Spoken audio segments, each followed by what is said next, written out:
door. And here we are, Izuku said as he opened the door.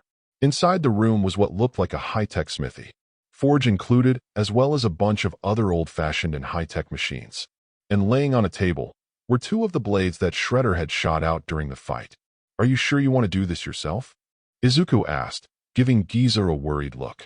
If I recall, you don't have any blacksmithing experience, and the amount of these we have access to is limited. I apologize for asking so much of you, but this is something I wish to do with my own two hands, Giza said, however long it takes. Very well. I trust you know what you're working with, Izuku said as he turned and began to walk away. Giza walled into the forge, closing the door behind him and staring at the blades. This would be the ceremony that marked the end of a chapter in his life. Then, Giza took out a piece of paper from his pocket and unfolded it, revealing a design for an odachi.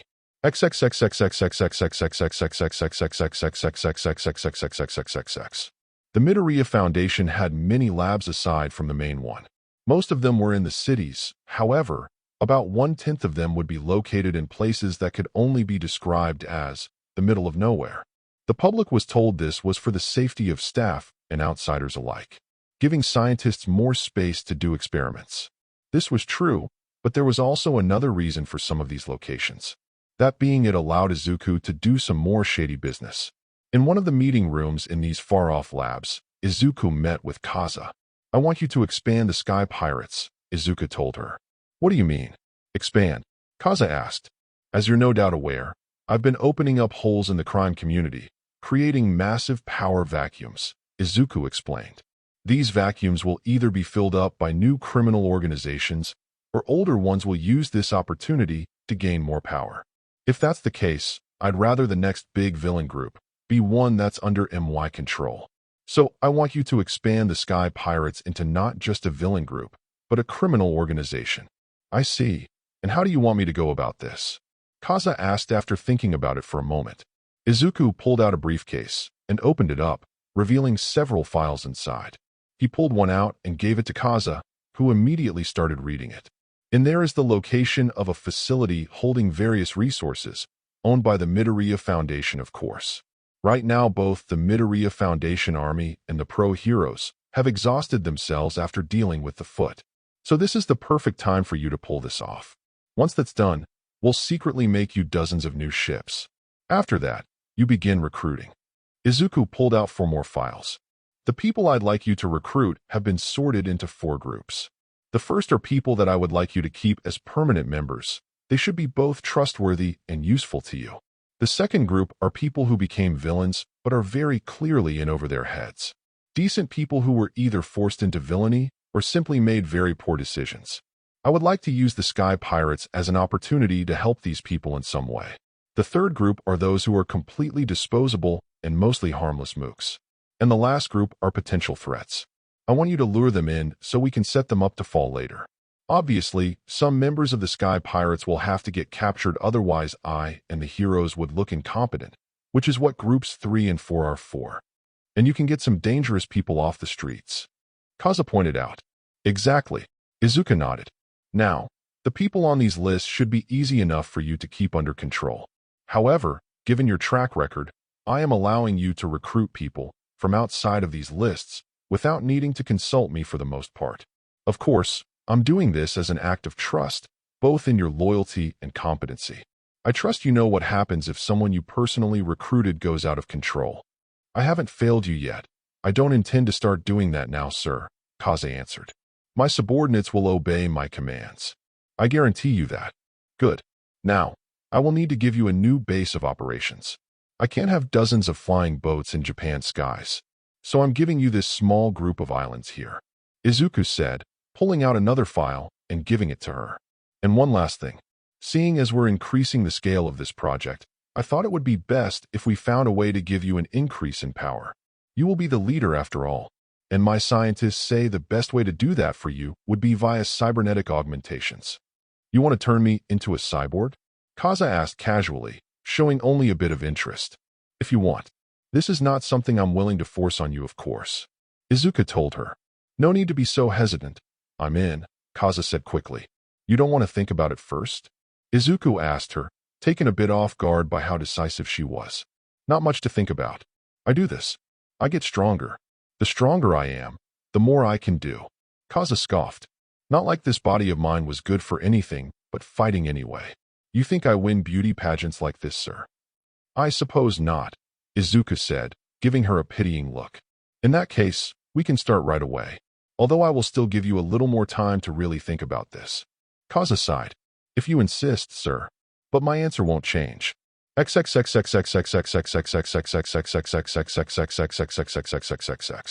Kill. Villains. Ermac repeated as they stood in an alleyway, over a massive pool of blood that was once a mugger. There you are. Ermac turned around, and Furusuku was standing behind them. I was a bit late, but it's a good thing you escaped before that Ribrian person completely made you disappear, Furusuku said with a smile. All right, time to go. Snap. Furusuku snapped their fingers, and suddenly, Ermac found their body forcibly being shrunken down and compressed. Ermac desperately tried to activate some of their quirks, but they suddenly found that none of them would work. Don't resist. This is what you want after all, Furusuku said as Ermac turned into a black orb of energy and continued to shrink. Well, what some of you want. But it's enough. The black orb that was once Ermac continued to shrink until it turned into a small black gemstone, the size of a small rock. The rock floated over to Furusuku's hand. Your wish is granted, Furusuku said. Now do you want to help me get back home a bit faster? Don't worry, you don't have to do anything. You just have to want it. Snap. And with the snap of their fingers, they were gone. So are you ready, Yonda? Ren asked as the two sat in his office. Quite, Dr. Akira, Yonda said as she lay down.